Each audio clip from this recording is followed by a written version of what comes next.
मनोबुद्धि अहङ्कारचैतानि नाहं न च स्रोतजीव न च घ्राणनेत्र न च व्योमभूमिर्न तेजो न वायु चिदानन्दरूपा शिवोऽहं शिवोऽहं चिदानन्दरूपा शिवोऽहं शिवोऽहं चिदानन्दरूपा शिवोऽहं शिवोऽहं न च प्राणसंज्ञो न वै पञ्चवायु न वा सप्तधातुर्न वा पञ्चकोश न वा पाणिपादं न चोपस्थपायु चिदानन्दरूपा शिवोऽहं शिवोऽहं चिदानन्दरूपा शिवोऽहं शिवोऽहं चिदानन्दरूपा शिवोऽहं शिवोऽहं न मे देशराग न मे लोहमोह न मे वै मादा न मे मास्तभावः न धर्मो न छात्रो न कामो न मोक्षः चिदानन्दरूपा शिवोऽहं शिवोऽहं चिदानन्दरूपा शिवोऽहं शिवोऽहं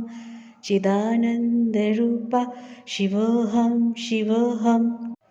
न पुण्यं न पापं न सुख्यं न दुःख्यं न मन्त्रो न तीर्थं न वेद न यज्ञः अहं भोजनं नैव भोजं न भोक्ता चिदानन्दरूपा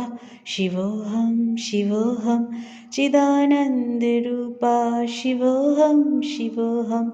चिदानन्दरूपा शिवोऽहं शिवोऽहं न मे मितसंकार न मे जातिभेदः